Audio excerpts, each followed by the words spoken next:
mas malapit pa.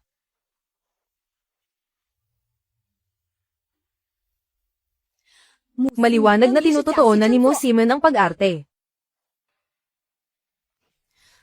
Nako, Miss Chin, huwag kang magalit, huwag kang magalit. Para ito sa artistic effect, nandoon na ang emosyon eh. Hindi mo ba nakikita? Nawawalan na ng kontrol si Mo Simon. Mabuti nga ang mawalan ng kontrol. Iyon nga ang kailangan, ang mawalan ng kontrol. Nako, Miss Chin, kailangan mong magtiwala kay Zhang Yu. Alam niya ang limitasyon niya. Mahal ko, maikli lang ang gabi. Hindi pwede, hindi ko na kaya. Ginoo, cut.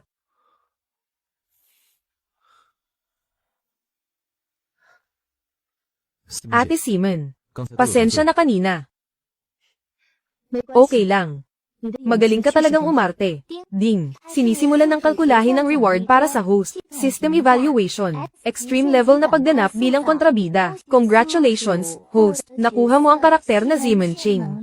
Ability integration. Reward 2. Ang physical function mo. Nakakuha ng matinding pagpapalakas. Laging manatili sa pinakamataas na kondisyon. Ito ay nagpapataas ng atraksyon sa kabilang kasarian. Ano ba yan? Mabuti na lang tapos na ang shooting. Kung hindi baka may mangyari pa. Pero ang mga sumunod, ang mga pabuya ay hindi masama. Sandali lang tayong hindi nagkita. Bakit parang si Zhang Yu? Biglang naging mas gwapo. Bakit hindi mo siya nilayo kanina? Hey! Nasa eksena ako. Kung biglang hihinto, makaapekto ito sa resulta ng shooting. Alam kong umaarte ka. Pero ang isip ni Mo Simon, wala talaga sa eksena. Ang tingin niya sa'yo. Gusto ka na niyang kainin. Ate Faye, alam ko ang ginagawa ko. Trabaho lang ang namamagitan sa amin. At saka ngayon, ang huling eksena na. Sa bagay, kahit nasa set ng Sex and Zen, mahigit 1 buwan na. Pero si Zhang Yu, kapag hindi nag-shoot, dumidistansya rin kay Mo Simon. Mabuti naman kung ganoon. Tandaan mo, hindi ka na isang extra ngayon. Ang bawat galaw mo, ay may kinalaman sa kinabukasan mo. Hello Zonsheng, Kuya Yu. Sumabog na. Ang bilang ng nag-reserve para sa Mazai-san. Sumabog na ang bilang ng gustong manood. May mga lumabas na clips. Mas lumaki ang impluensya ng bida. 500,000.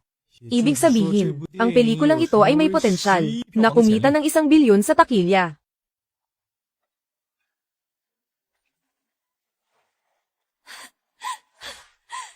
Ang galing mo Zhang Yu.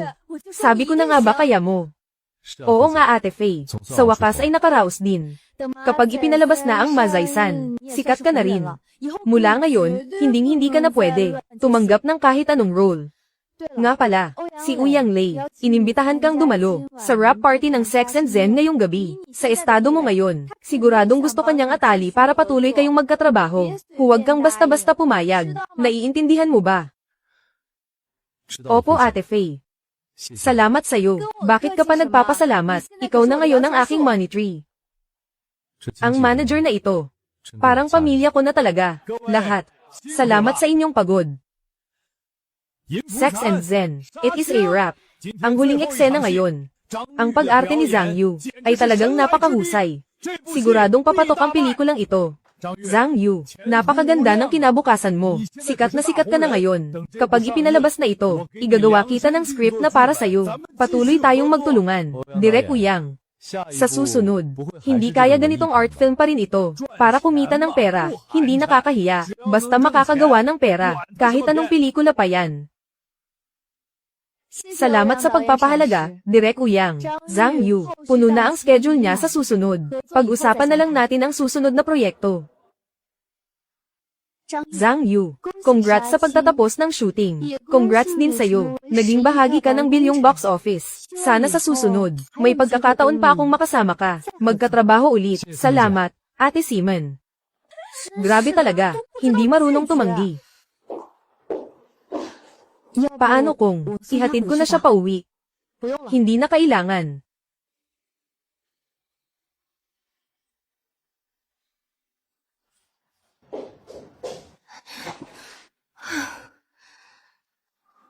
Shui.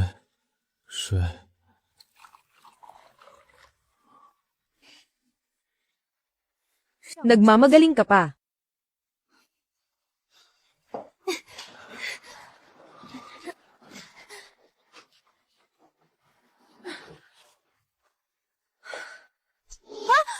Huwag kang umalis. Ano ba ginagawa mo? Hindi ako aalis. Bitawan mo ako. Ate Faye, gusto mo ba ako? Gusto mo ba ako? Sabihin mo na. Sa totoo lang, ako, medyo gusto rin kita. Wala pang sinuman ang naging ganito kabait sa akin, na nagtiwala sa akin ng ganito.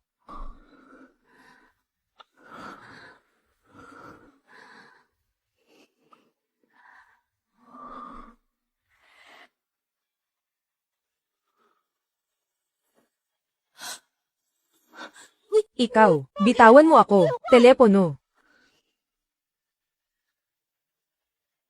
Hello, Direk Wang. Fei, hindi ko ba kayo naabala? May sasabihin ako sa'yo. Yung action movie ni Direk Yuan daw.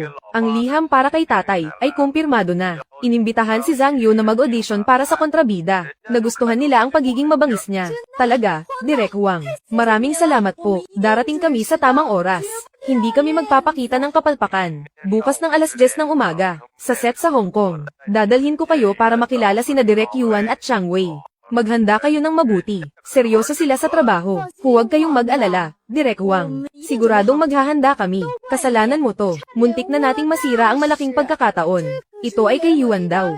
Isang action movie ng direktor. Maaari nitong burahin ang lahat ng iyong label na pang romance film. Action movie. Yuan daw. Ate Faye, alam ko na. Siguradong pagbubutihan ko. Matulog ka ng maayos ngayong gabi. Kung magkakamali ka bukas, hindi kita mapapatawad. Direk Wang, Direk Yuan, nandito na kami. Sa wakas, nandito na rin kayo. Ipapakilala ko sa inyo. Ito si Direk Yuan daw. Ang pelikulang liham para kay tatay. Ang Chief Director. Hello, Direk Yuan. Ito naman si Chang Wei. Ang pinakamagaling na action star sa industriya. Siya rin ang bida sa pelikulang ito. Ikaw pala si Zhang Yu. Yung gumanap na Hiya. Marami na akong nakitang puro forma lang. Action movie. Hindi sapat ang mukha at pagiging baliw. Gaganap bilang kalaban ko. Tingnan muna natin kung kaya mong tumanggap ng bagbog. Zhang Yu, huwag ka nang pumorma. Totoohanan na to. Ipakita mo sa akin ang galing mo. Hindi rin ako nambubuli ng baguhan. Basta't kaya mong tumagal ng 3 minuto sa mga kamay ko. Pasado ka na. Sa tulong ng reward mula sa system. Wala lang to. Zhang Yu, kailangan mong magpakatatag.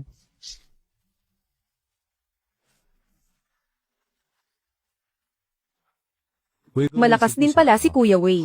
Matapang. Hindi ka man lang umiwas. Sinalo mo talaga ang suntok ko. Hurricane Elbow Strike.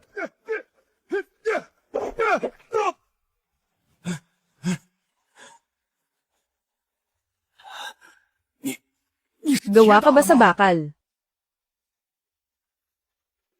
Ang role na to ay sa iyo na.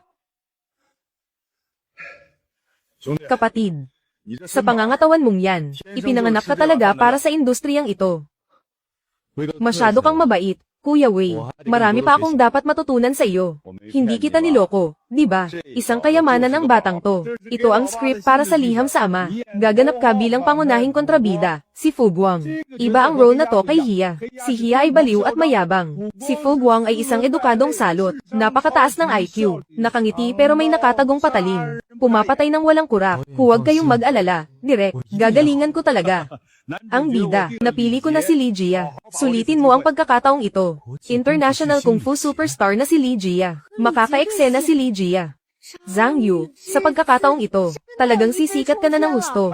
Pag-usapan na natin ang talent fee. Magkano ang gusto mo? Direk Yuan. Baguhan pa lang si Zhang Yu. Ang matuto mula sa inyo at kay Sir Li Jia ay mas mahalaga kaysa sa talent fee. Kayo na po ang bahala kung magkano. Diretso sa punto. Kung gayon, ang talent fee ay 2 milyon, net of tax. Diyos ko. Mula 200,000 bilang mazaysan, hanggang 2 milyon ngayon. Tumaas ng 10 beses. Direk Wang, salamat po. Kung wala kayo, wala ako rito ngayon. Ang utang na loob na ito, tatanawin ko habang buhay. Sira ka talaga. Ikaw ang gumawa ng sarili mong landas. Magsisimula ang shooting sa 1 buwan. Sa panahong ito, si Chang Wei ang magtuturo sa iyo ng mga action scenes. Inayos na ng production team ang pagstay nyo sa Nanshan Hotel. Sagot na lahat ng gastos. Salamat, Direk Yuan. Dahil nakuha mo na ang script, pag-aralan mo na agad. 10 beses na mas komplikado si Fu Guang kaysa kay Hiya. Mahigpit sa rules ang mga stuntmen sa Hong Kong. Maging mapagkumbaba ka kina Direk Yuan at Chang Wei. Ate Faye, Sa totoo lang, sa iyo. Nga pala, hindi ka pa nakakapasil sa Hong Kong, di ba? Kailangang maranasan ng mga artista ang totoong buhay. Magpalat ka na agad ng damit, isasama kita para mag-scout ng location. Hihintayin kita sa baba. Nararamdaman ko, hindi naman tutol si Ate Faye. Pakiramdam lang niya hindi pa tamang oras. Hindi ako pupunta. Kahit mamatay pa ko, hindi ako pupunta. Isang buwan na ang nakalipas, pinapanood ko sa'yo. Ang premiere ng Sex and Zen sa Hong Kong. Hindi mo pinanood. Ngayon, sumabog na ang pre-sales. May 5% ka pang share sa kita. Hindi ba? Wala ka bang pakialam sa reaksyon ng mga manunood? Sino ba namang manunood sa sarili niya? Sa isang costume drama na pinagbidahan niya. Ngayon, siguradong panunuorin mo ang pelikulang ito. Ang gwapo ng bida. Ang bad boy, gustong gusto ko. Hayaan mong ako mismo ang manood, sa sarili kong costume drama. Nakakahiya naman yata masyado. Ang galing ng acting mo. Playboy pero hindi bastos. Sakto lang ang timpla. Ang galing talaga. Ang huling part, grabe ang impact. Sino mag-aakala na ang ganitong klaseng lalaking medyo duwag? Sa pelikula, punong-puno ng sexual tension. Isang tunay na Zimenching.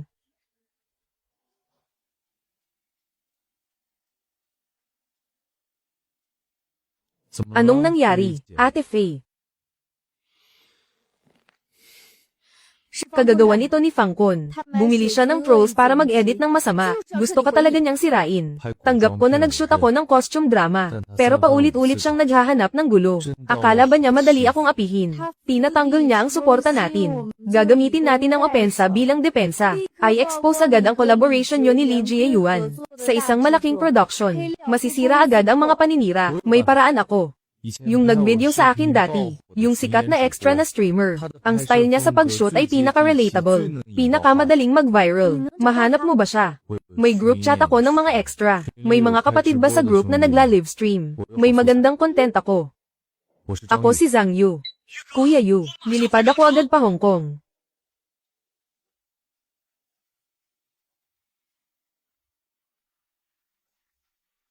Kuya Yu. Kuya Yu. Pa-autograph naman.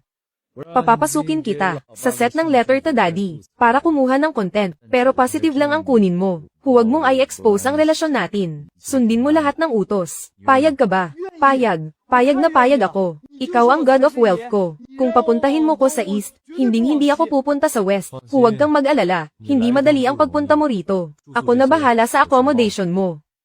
Ang bait-bait ni Kuya Yu. May naninira pa rin sa kanya. Kailangan kong linisin ang pangalan ni Kuya Yu. Teka lang. Nahulog ang papel mo. Ang bait naman ni Sir Zhang Yu. Salamat, Sir Zhang Yu. Oras na para pumasok sa character. Na-detect ang host. Malapit nang gumanap ng bagong role. Nilo-load ang character template. Ding. Tapos na i-load ang character template. Ang host ay kasalukuyang umaarte. Bilang isang kaakit-akit na kontrabida. Gantimpala. Demonic subduing skill. Mastery sa baril. Trial version ng criminal psychology. Ito ba si Zhang Yu? Ang bait niya kanina ah. Bakit biglang? Parang naging ibang tao siya. Oo, iyan ang astig na aura niya. Perpekto. Mga kaibigan, hindi nyo maiisip ang content ngayon. Hindi kaya nag-shoot na naman siya ng kung sino. Ito si Zhang Yu. Ang gwapo, boss ng sindikato ba ito? Nagpapanggap pa. Hindi ba't nag-shoot lang siya ng romantic film? Ang hari ng kung fu, Li Jia. Kaeksena ni Zhang Yu si Li Jia. Sister May, ang reyna ng Hong Kong. Grabe ang cast ng production na ito. Masakit ba ang mukha nyo ngayon sa pang-aasar kay Kuya Yu dati? Action. Boss, nandito na ang mga tao. Mga kapatid, mayroon akong 1 milyon. Bukas, kasama ang mga dayuhan. Bibili tayo ng liquid bomb.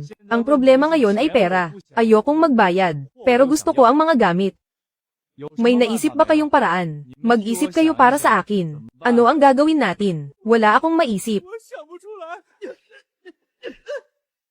Mga walang kwenta. Huwag na kayong kumain mula ngayon. Kumain na lang kayo ng tsokolate. Ang bigat ng presensya niya. Grabe, ito ang tunay na gumagawa ng malaking bagay ng tahimik. Ang daming chismis sa labas. Pero nakapasok na pala siya sa ganitong klaseng sikat na production. May maganda akong plano. Bukas ng umaga, pagbukas ng pinto ng bangko, tayong ilan, susugod at magnanakaw doon. Magkakaroon na tayo ng lahat. Gago ka. Bakit may naisip kang ganyan? Mas baliw pa ang kontrabidang ito kaysa kay Hia. Ang lakas ng aura niya. Ang binatang ito. Ang bilis ng pag-unlad niya. Ang pagiging dominante at malupit, na lumalabas mula sa kanyang mga buto. Hindi mukhang umaarte lang. Ikaw lang mag-isa ang kukuha ng mga gamit. Pagkatapos mong suriin ang mga ito, magbabayad ka. Kapag nag-relax na sila, magpapanggap tayong magnanakaw at susugod. Kukunin natin ang pera at ang mga gamit, sabay nating kukunin. Yung mga nagbebenta ng armas, tatayo lang ba doon at hahayaan kang magnakaw?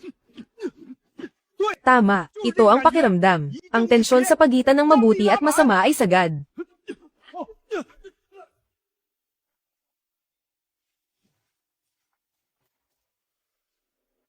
Ate Faye, nagbago na ba ang ihip ng hangin sa internet?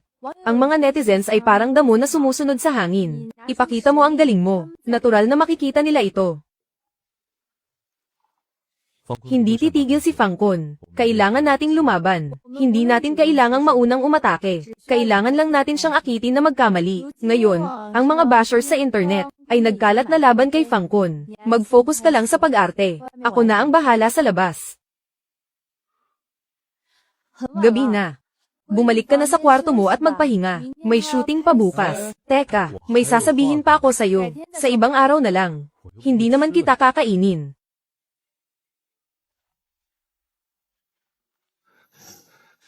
Imposible, hindi ko matatanggap yan. Yung Zhang na yun, ngayon kasama si Li Jiayuan sa shooting. Di ba sabi mo tapos na siya? Kuya Kun, aksidente lang to. Ayokong makarinig ng aksidente. Gusto ko siyang masira ng tuluyan. Bumalik sa pagde-deliver ng pagkain. Sa Sex and Zen, kasama niya. Sino nga ba yung babaeng ka-eksena niya? Mo Simon, yung sikat na bold star sa Hong Kong. Kahit magkano pa yan, bayaran niyo siya. Ay pa ako sa kay Zhang Yu na tinutuon niya ang eksena. Nang haras sa set, at pinilit siya. Ihagis lahat ng putik, sa kanya. Kasama ng mga malalaswang clips. Tingnan ko lang kung paano siya makakalusot. Kuya Kun, baka hindi siya pumayag. Walang babaeng hindi nakukuha sa pera. Bigyan mo siya ng presyong hindi niya matatanggihan. Gusto kong masira ang pangalan ni Zhang Yu. Gawin mo na ngayon din. Hello, Miss Chin ba to? Hinahanap ko si Zhang Yu. Nasa shooting siya. Ako ang manager niya. Sino to? Nandito ako sa Hong Kong. Gusto kong ayain ang mahal ko na kumain. Wala namang problema sa'yo, Miss Chin, di ba? Mo Simon.